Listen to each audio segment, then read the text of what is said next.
paz do Senhor, queridos irmãos, a casa de oração em Fizibá, nós louvamos a Deus, bendizemos o nome do Senhor por mais essa oportunidade de falarmos da sua palavra, meditarmos na sua palavra e aprendermos um pouco mais sobre o nosso Senhor Jesus Cristo. Nós vamos orar pedindo a Deus que abençoe o nosso estudo, amém? Te louvamos, Senhor, bendizemos o teu nome por aquilo que tu és, pela tua santidade, pela tua grandeza e por tudo aquilo, Senhor, ó Deus, que tu fazes em nós. Nós te bendizemos, ó Deus, pela oportunidade de sermos contados por ti, escolhidos por ti e fazemos parte, Senhor, do teu plano de salvação da nossa alma. Nós te bendizemos, Pai. Te agradecemos pela casa de oração em Fizibá, pelo teu filho, pastor Douglas. Te pedimos que tu renoves a cada dia. Tu venhas, Senhor, sobre ele a cada dia. Senhor, trazendo alegria, trazendo força, saúde, Senhor, sustentando a cada dia o teu servo, a ele e a sua família, Senhor. Te bendizemos pelo teu servo e pedimos a ti que tu nos ajude, Senhor, nesse estudo, que ele sirva para engrandecimento do teu nome e possa fazer-nos subir, Senhor, diante de ti mais um degrau no conhecimento da tua palavra. Nós bendizemos o teu nome e te agradecemos por tudo, no nome de Jesus. Amém. O nosso versículo-chave está lá em Levítico 19, o verso 2, que diz assim: Fala a toda a congregação dos filhos de Israel e dize-lhes: Santos sereis, porque eu, o Senhor, vosso Deus, sou santo. Irmãos, Levítico recebeu esse nome na versão grega da palavra de Deus. Os irmãos já sabem sobre a Septuaginta, a tradução da Bíblia do hebraico para o grego, resumidamente. Esse livro recebeu esse nome porque ele trata das leis relacionadas aos ritos, aos sacrifícios, do serviço levítico, executado pelos levitas de forma geral. Embora tenha sido escrito como um manual dos sacerdotes, e nós encontramos nesse livro muitas vezes ordenanças de Deus para toda a casa de Israel, todos os filhos de Israel, de modo que possui muitos ensinamentos para toda a nação e muitos ensinamentos para nós. As leis que compõem esse livro foram dadas pelo próprio Deus a fim de ter comunhão com o homem, de forma a compartilhar as bênçãos, as suas bênçãos com esse homem, em caso de obediência, em caso de cumprimento das leis por parte desse homem.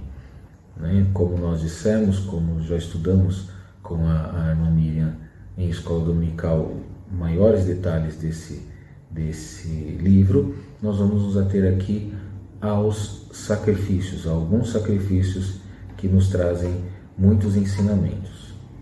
A autoria, irmãos, desse livro, esse livro foi escrito por Moisés.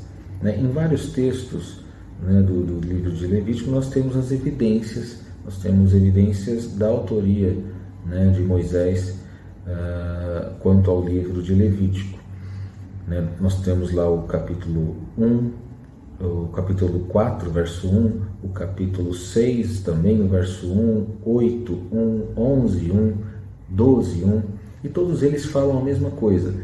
Falou mais o Senhor a Moisés, e alguns deles vão dizer, falou o Senhor a Moisés e a Arão, mas todas as evidências que nós encontramos nesses capítulos de Levítico vai nos remeter àquilo que Jesus falou. O maior testemunho de Jesus é impossível.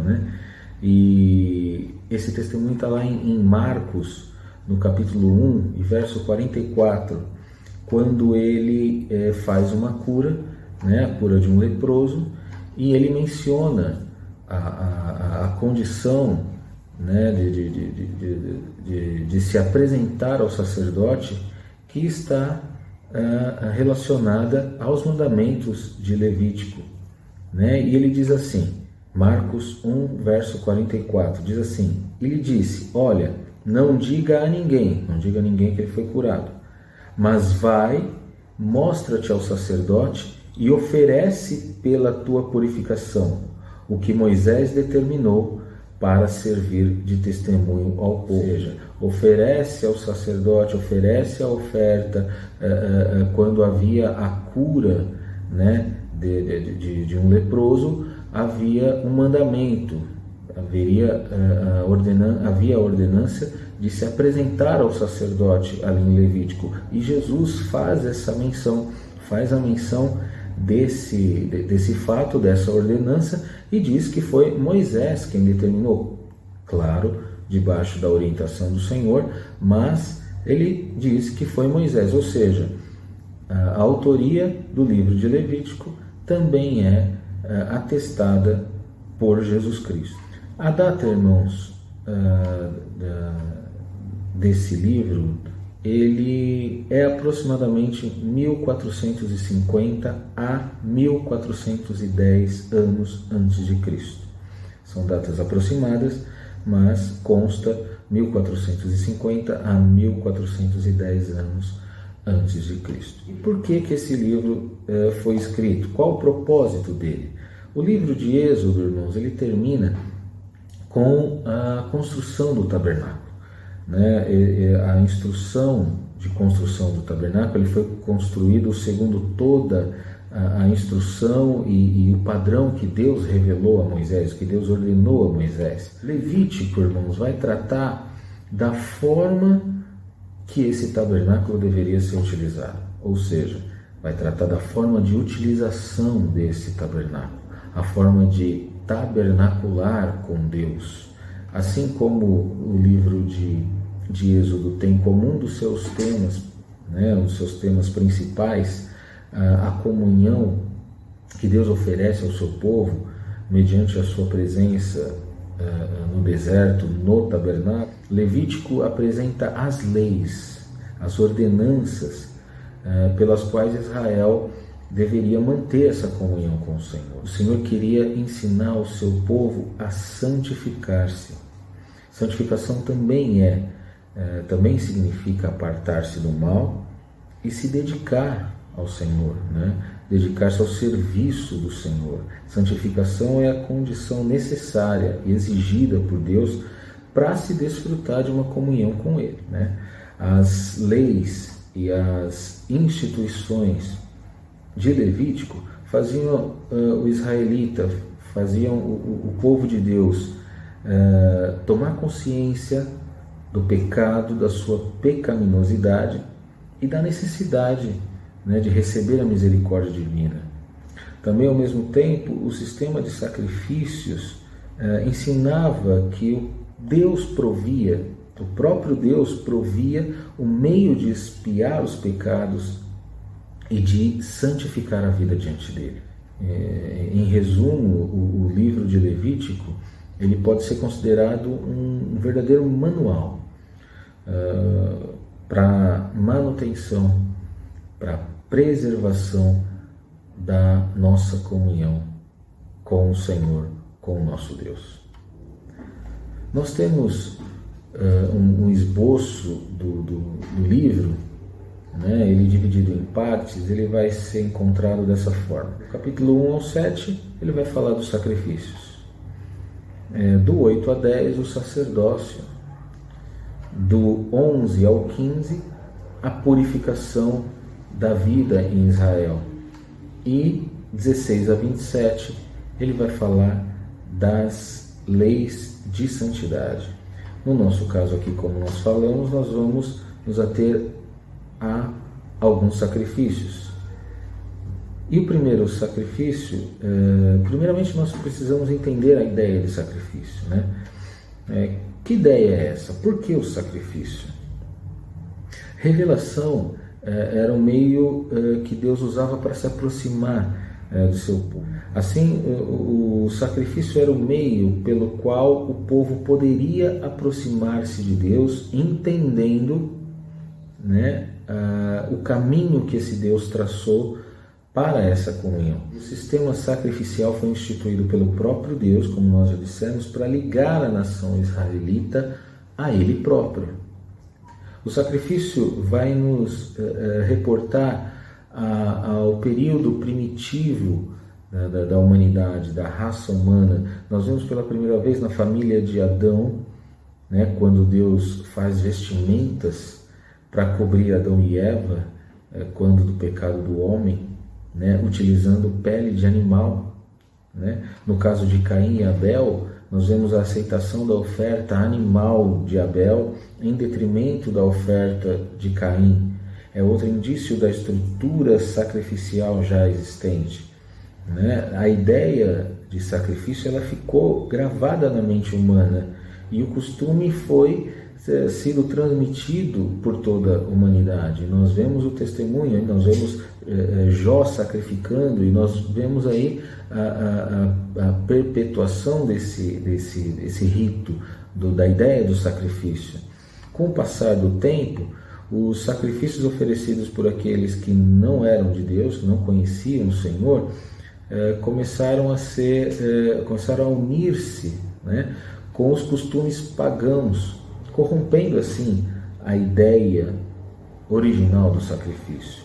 Nós não sabemos se Israel, antes de chegar ao Sinai, conhecia e distinguia claramente os diversos tipos de sacrifícios, de ofertas. Mas já como nação liberta da escravidão do Egito, como o povo da aliança, Israel recebeu instruções específicas com respeito aos sacrifícios. Ainda sobre a ideia do sacrifício, o motivo básico do sacrifício, né,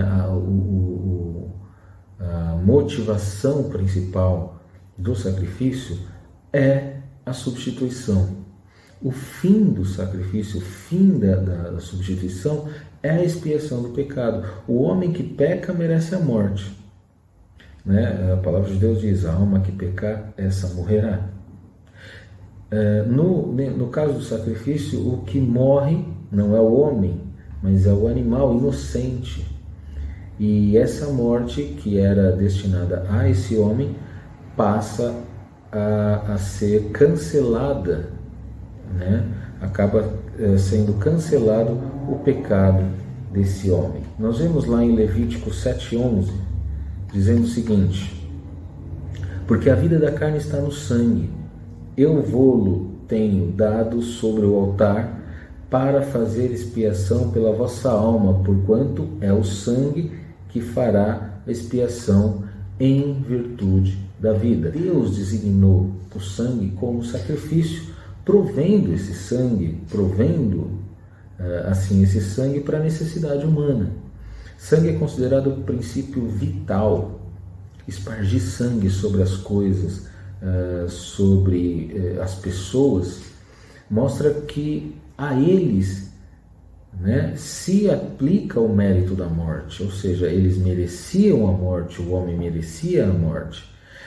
Sem a possibilidade de alcançar a expiação pelo pecado mediante o sacrifício substitutivo, ou seja, se não houvesse a substituição pelo animal, né, se o homem não pudesse ser substituído pelo animal, o que evidencia aí a graça divina, né, sobre esse homem, a providência divina sobre esse homem, a lei ela seria boa, continuaria muito boa, como diz a palavra de Deus, que a lei é boa, ela é esplêndida, porém ela seria inatingível, e aí ela serviria apenas para condenar o homem, né? Ela não teria outra função senão condenar o homem.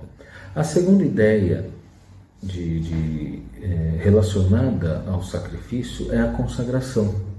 Colocar a mão sobre o animal antes de degolá-lo, o ofertante se identifica com esse animal, oferecia sobre o altar, e a vítima, ou seja, o animal, ele representa aquele que oferece, o que indica que o ofertante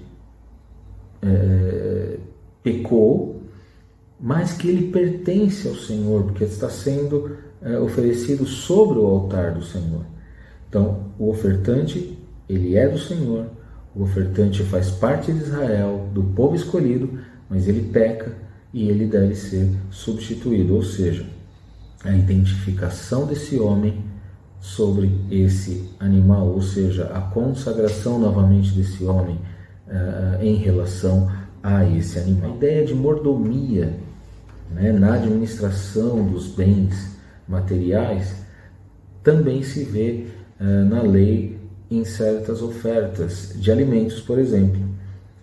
Se vê também no fato de que a melhor parte do animal era queimada no altar, era oferecida ao Senhor, ao devolver a Deus a porção dos bens que custavam tempo e trabalho, né? Era o reconhecimento do ofertante de que o Senhor, tudo vem do Senhor, né? E aí a gente vê a ideia do dízimo, né? O dízimo ele não é pago, o dízimo não é um pagamento como se fosse uma mensalidade, como se tivesse essa ideia humana, não. O dízimo é devolução, nós devolvemos ao Senhor a parte que lhe é cabida, nós devolvemos ao Senhor aquilo que é dele, simplesmente aquilo que é dele. Então, nós já temos aí essa ideia, de consagração dos bens ao Senhor, né? Cumprindo a ordenança do Senhor sobre os bens e sobre a mordomia, a administração dos bens. Então nós vemos isso também, esses ensinos, no sistema sacrificial. E nós temos uma outra ideia que naturalmente se apresenta, a comunhão, né, com Deus nas ofertas de paz, nas ofertas pacíficas. O ofertante, nesse caso, participa da carne sacrificada em um banquete considerado santo e sagrado, né? Então nós vemos também nas ofertas de paz o ofertante participando. Também nós vamos ver, e isso também é natural, que nós encontremos a ideia de adoração no sistema sacrificial.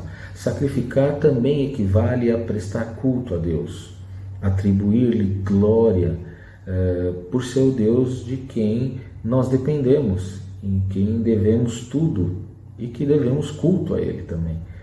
Ou seja, também sacrificar é nos apresentar ao Senhor em adoração, apresentar ao Senhor dando-lhe glória, porque a Ele é devida, né? Transcorrendo o tempo,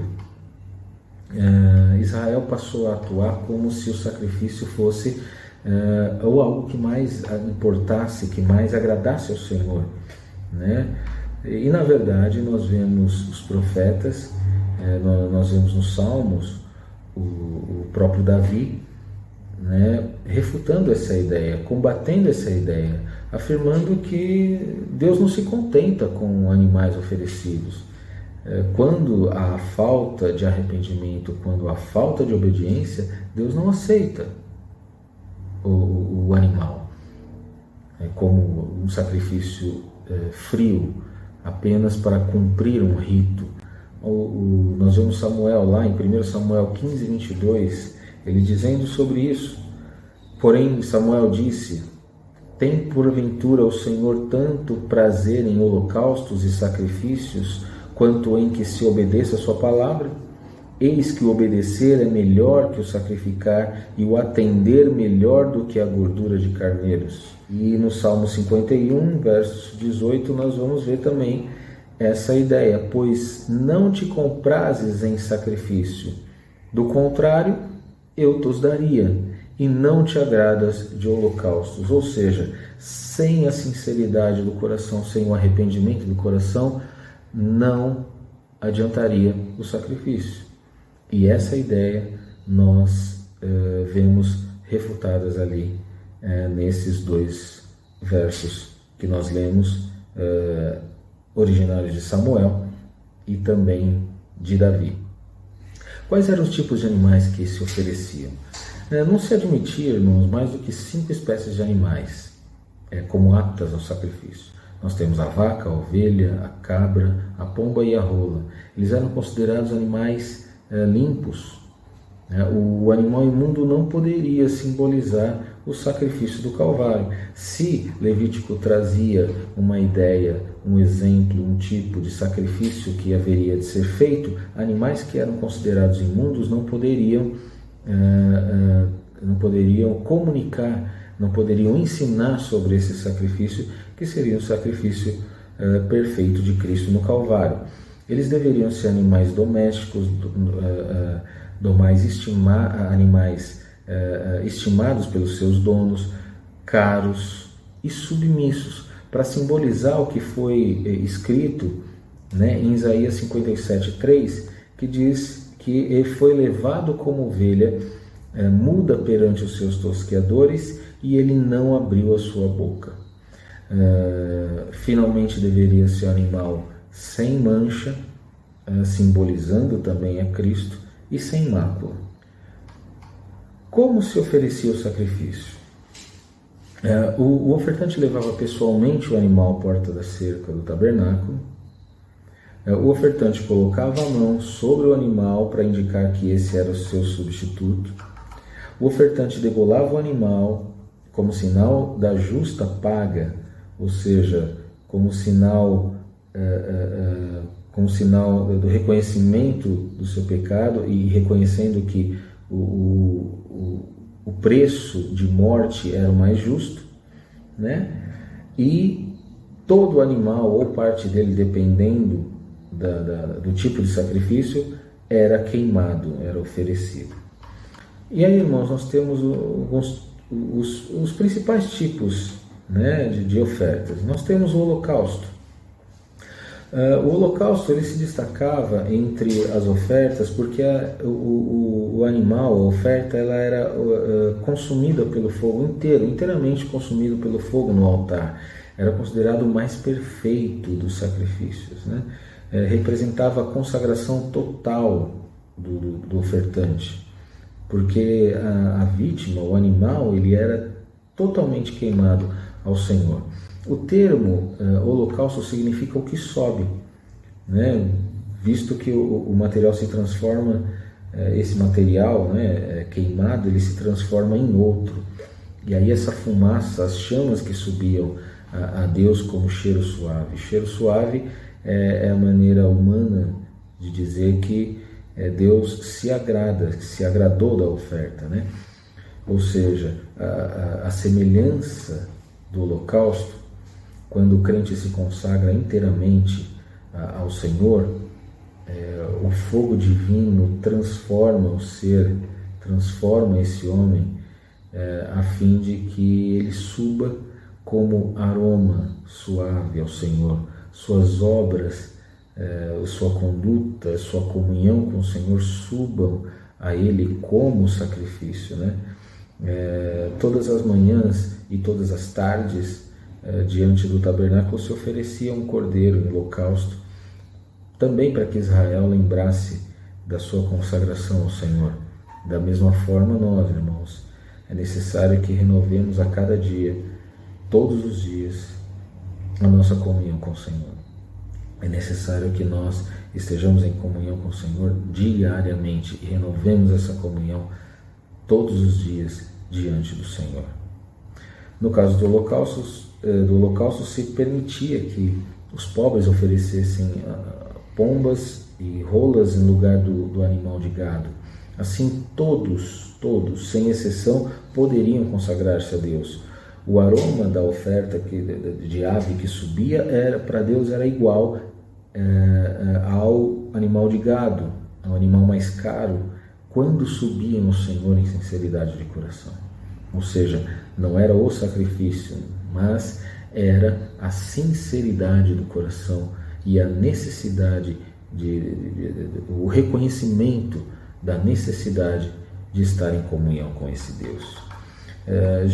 A exemplo de Jesus, que consagrou-se ao Pai, a sua vida inteira na terra, até a sua morte, que também subiu ao Senhor como sacrifício, o cheiro suave do holocausto, o sacrifício de Jesus Cristo mais perfeito, sacrifício, a oferta perfeita, o sacrifício mais puro que nós vemos oferecido ao Senhor.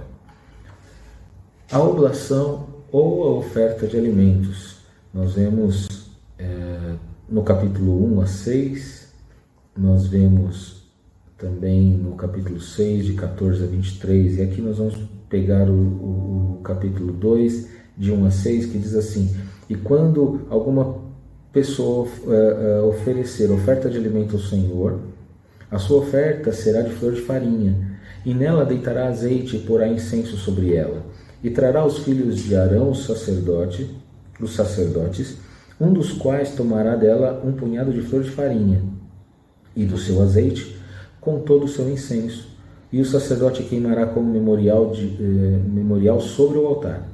Essa oferta é de cheiro suave ao Senhor. E o que sobejar da oferta de alimentos será de Arão e de seus filhos, coisa santíssima é das ofertas queimadas ao Senhor. E quando ofereceres ofertas de alimentos, cozida no forno, será de bolos ázimos de flor de farinha, amassados com azeite, e coscorões ázimos untados com azeite. E se a tua oferta for oferta de alimentos, cozida na caçola, panela específica, será da flor de farinha sem fermento, amassada com azeite. Em pedaços a partirás e sobre ela deitarás azeite. Oferta é de alimentos ao Senhor. A oblação não era um sacrifício animal, como nós podemos ver. Ela consistia em produtos da terra que representam o fruto dos labores humanos. Incluía flor de farinha, pães asmos, fritos e espigas tostadas. Uma pequena porção era queimada sobre o altar e o restante pertencia aos sacerdotes, salvo quando esse sacerdote era o ofertante, né? O que significa essa oferta? Ela pode significar também a consagração dos frutos do nosso trabalho, o trabalho humano, o reconhecimento de que tudo vem do Senhor, tudo é provido, o nosso pão de cada dia, o nosso trabalho, a nossa vida toda é provida pelo Senhor, né? Oferecia-se o melhor que o ofertante possuía. O melhor que ele tinha, ele oferecia ao Senhor. Isso, irmãos, nos ensina que as nossas ofertas ao Senhor, e sejam elas quais forem, seja dízimo, seja a nossa vida, seja o nosso trabalho, devem ser da mais alta qualidade, porque é para o Senhor e com sinceridade. Ou seja, a oferta que agrada ao Senhor é aquela oferta com sinceridade, ou seja, o melhor que nós temos, da mais alta qualidade, é do Senhor. O sacrifício de paz. O sacrifício de paz é, como o próprio nome diz, uma oferta pacífica que nós vemos em vários capítulos de Levítico. Nós vemos no 3, de 1 a 17, no 7, de 11 a 34, no 19, de 5 a 8, e no 22, de 21 a 25. Nós aqui vamos pegar o Levítico 19, de 5 a 8, que diz assim: e quando oferecerdes sacrifício pacífico ao Senhor, da vossa própria vontade oferecereis. No dia em que sacrificardes, no dia seguinte se comerá, mas o que sobejar ao terceiro dia será queimado no fogo. E se alguma coisa dele for comida ao terceiro dia, coisa abominável é, não será aceita. E quando o que comer, e qualquer que comer, levará a sua iniquidade, porquanto profanou a santidade do Senhor, por isso tal alma será extirpada do seu povo. Ou seja, essa parte, esse terceiro dia, não poderia, nesse terceiro dia não poderia comer-se o que sobrou da oferta pacífica. Era uma oferta completamente voluntária. Ela se caracterizava pelo fato de que a maior parte do animal era comida, né, pelo ofertante e alguns convidados num banquete considerado santo ao Senhor, porque era a representação da comunhão de Deus com o homem, né? Por ser uma oferta voluntária, aceitava-se qualquer animal limpo, exceto, excluindo-se as aves. Espargia-se o sangue sobre o altar e se queimava a gordura e os rins. Assim, Deus receberia, queimando a gordura e os rins, Deus receberia o que era considerado a parte mais saborosa desse animal, ou seja, a melhor parte desse animal era oferecida ao Senhor. Embora essa oferta incluísse a ideia de expiação, por causa da expressão o fato de espargir o sangue, o significado maior dela era a comunhão com o Senhor, a comunhão alegre, a comunhão jubilosa diante do Senhor. Temos aí 3 tipos de ofertas pacíficas. A primeira era uma ação de graças, por expressar o agradecimento ao Senhor. A segunda era o cumprimento de um voto, diante do Senhor. E o terceiro, a expressão de amor a Deus. Isso nos remete ao culto, o nosso culto, quando nós oferecemos ao Senhor ofertas pacíficas, nós vamos diante do Senhor e nos apresentamos diante dele com júbilo, com louvores, e nós oferecemos ao Senhor a nossa gratidão, nós oferecemos ao Senhor o nosso amor, nós expressamos o nosso amor diante do Senhor. Isso nos remete ao culto. O sacrifício pacífico, o maior sacrifício pacífico se cumpriu em Cristo. Cristo, nossa paz, que desfez a inimizade entre Deus e o homem e possibilitou essa comunhão com o nosso Deus. Isso está lá em Efésios, livro de Efésios, no capítulo 2, nos versos 14 a 16. Nós vamos ler que diz assim: porque Ele, Cristo, é a nossa paz, o qual de ambos os povos fez um, derrubando a parede de separação que estava no meio, na sua carne desfez a inimizade, isso é, a lei dos mandamentos que consistia em ordenanças, para criar em si mesmo dos dois um novo homem, fazendo a paz, e pela cruz reconciliar ambos com Deus em um corpo, matando com ela as inimizades. Ou seja, esse sacrifício que desfez essa inimizade e nos aproximou do Senhor novamente. Sacrifício pelo pecado. Sacrifício pelo pecado, irmãos, está lá nos capítulos 4,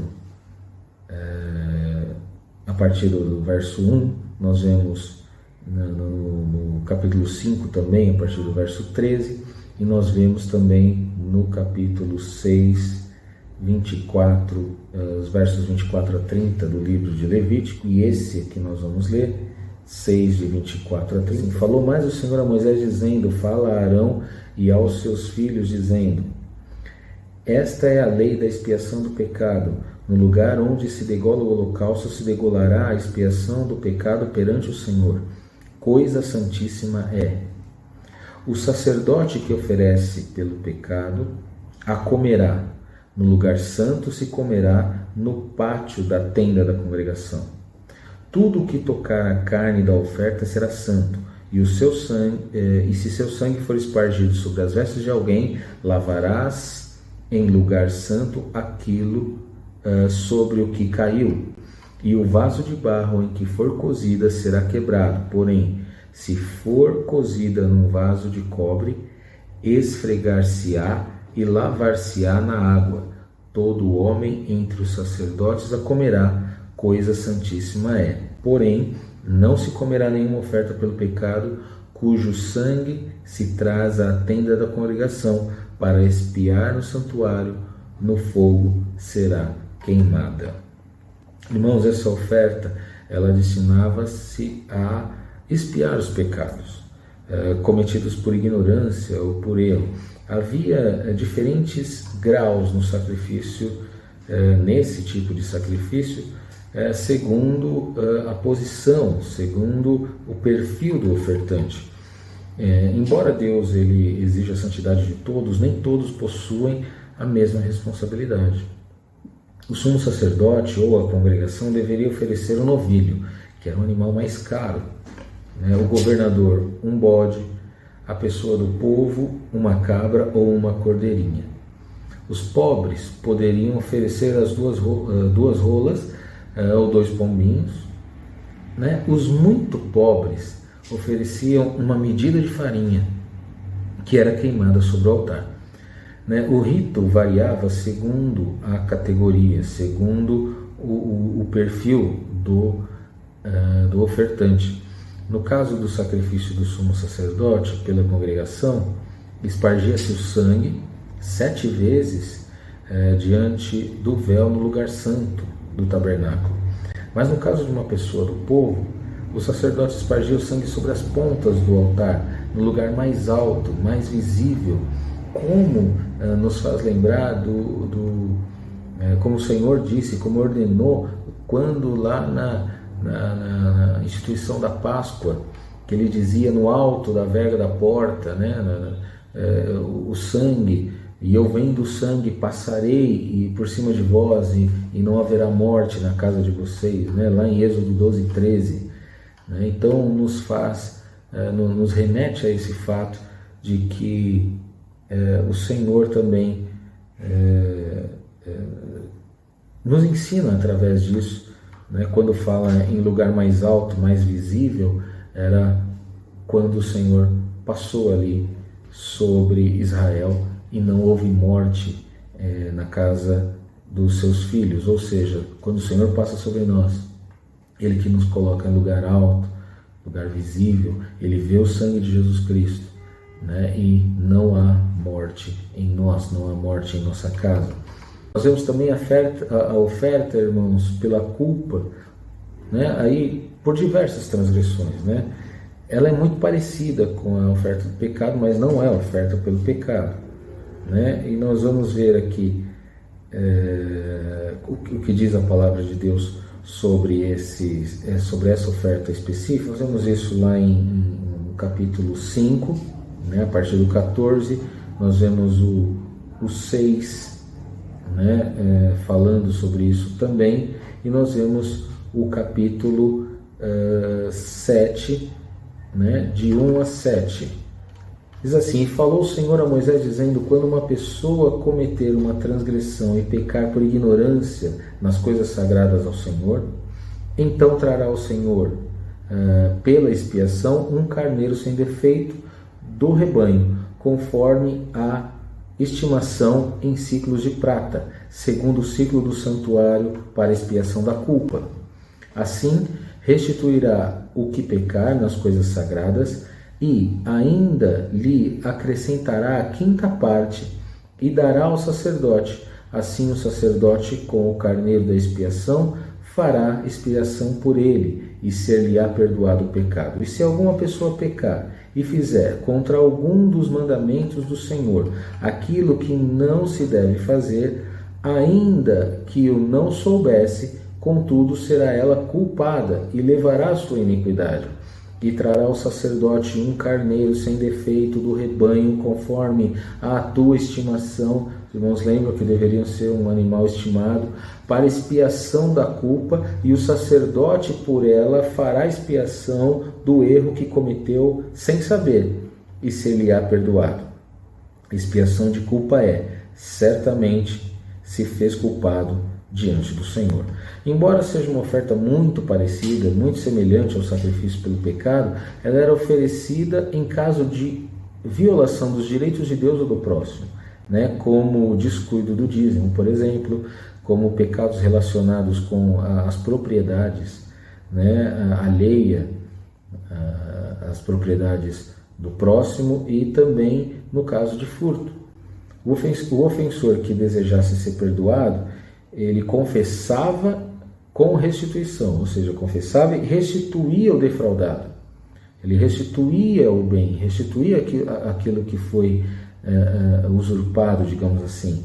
E ele ainda adicionava isso, a 5ª parte, como uma multa tirada das suas próprias possessões, né? Se não fosse possível restituir, né, ao defraudado ou algum parente dele, ele tinha que se entregar ao sacerdote, né? Exigia-se dele oferecer um sacrifício um carneiro sem defeito, como sinal de pesar e de arrependimento.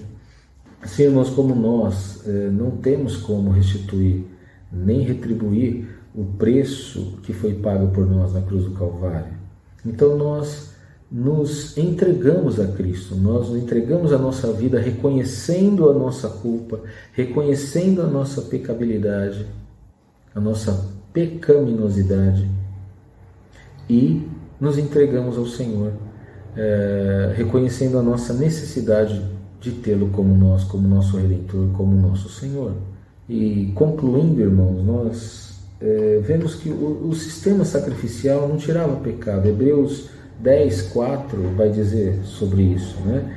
Ele vai dizer que sangue de animal não tira pecado, somente o sangue de Cristo nos limpa do pecado, nos liberta do pecado. Não obstante, os sacrifícios tinham o seu valor, porque eles eram uma promessa escrita por Deus, e que Deus mesmo ele proveria o meio, a forma de mantermos a comunhão com Ele.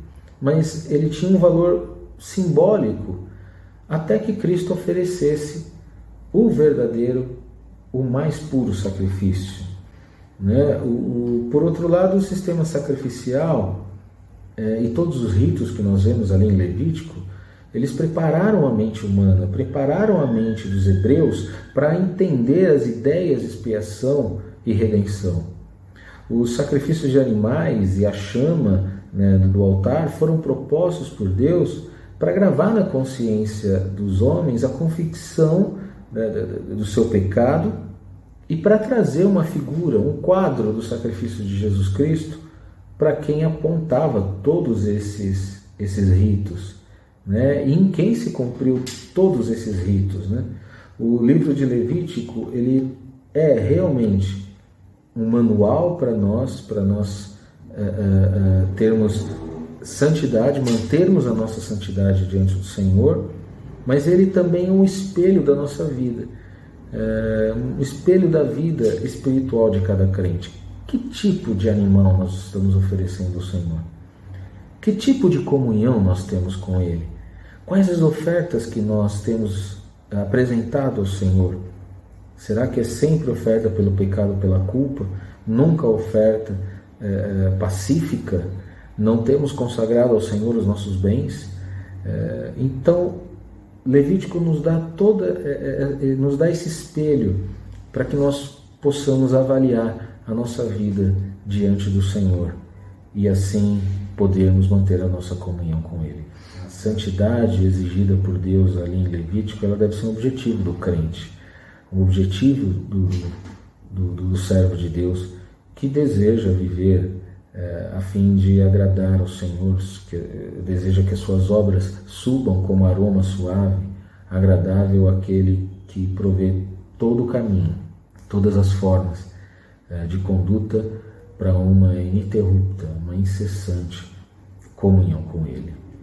Assim, irmãos, eu encerro pedindo a Deus que nos ajude a mantermos essa comunhão, a oferecermos ao Senhor ofertas que agradem ao Senhor, e que a nossa vida seja realmente oferta agradável, que suba como cheiro suave e que possa agradar ao Senhor, e para que possamos usufruir da comunhão com Ele, que possamos ser santos como Ele é santo, que essa santidade seja um marco, seja realmente evidente em nossa vida, a fim de realizarmos a sua obra em santidade e pureza de coração. Amém? Nós vamos orar ao Senhor agradecendo a Deus pela aula de hoje. Nós te somos gratos, Senhor, por aquilo que Tu fazes, por aquilo que Tu, Senhor, és em nós. E porque Tu és em nós, ó Deus, nós nos entregamos a Ti. Pedimos a Ti que Tu nos ajudes, Senhor, a oferecer a Ti, ó Deus, ofertas que lhe agradem, ofertas, Senhor, que sejam, Senhor, agradáveis a Ti para que Tu possas se agradar da nossa vida e nós possamos, Senhor, ter comunhão contigo. Ajuda-nos, Senhor. Tem misericórdia de nós. Dá-nos força, dá-nos poder. Ajuda-nos, Senhor, Senhor, na meditação da Tua palavra, Senhor, e na oração, Senhor, na comunhão contigo, recebermos forças para vivermos nesse mundo, Senhor, a fim de Te agradar. Senhor, ajuda-nos, Pai. Nós precisamos de Ti. Nós reconhecemos a nossa condição de pecadores e precisamos de Ti, precisamos do Teu sangue, precisamos ter comunhão contigo, Pai, porque sem Ti nós não podemos viver, Senhor. Ajuda-nos, Pai, a alcançarmos, Senhor, essa condição diante de Ti, em santidade e poder. Assim nós Te louvamos e pedimos que Tu abençoe, Senhor, a cada um, a cada, Senhor, aluno, cada irmão, Senhor, ó Deus, que participa, Senhor, das nossas aulas, que eles sejam alcançados por Ti. E que essa palavra, Senhor, resida, Senhor, em seus corações. Possam agasalhar a Tua palavra em seus corações. E assim, Senhor, receber os benefícios da Tua palavra guardadas em nós, Senhor. Ajuda-nos, Pai. Nós Te agradecemos mais uma vez pela Tua casa, pelo Teu servo Pastor Douglas, pela direção da Escola Dominical e por aquilo que nós temos, Senhor, diante de Ti, na casa de oração Efizibá. Te louvamos, Senhor. Te pedimos que Tu nos abençoes, Senhor, ó Deus, para que as nossas vidas sejam agradáveis a Ti. Te pedimos tudo, Te agradecemos tudo, para a glória do Teu nome. Amém. Que Deus abençoe a cada uma, que abençoe a cada lar e que as bênçãos do Senhor invadam os lares dos irmãos, abençoando a cada membro e que juntos nós possamos nos alegrar diante do Senhor em sua casa. Bendito seja o Senhor, que a paz resida no lar dos irmãos. Amém?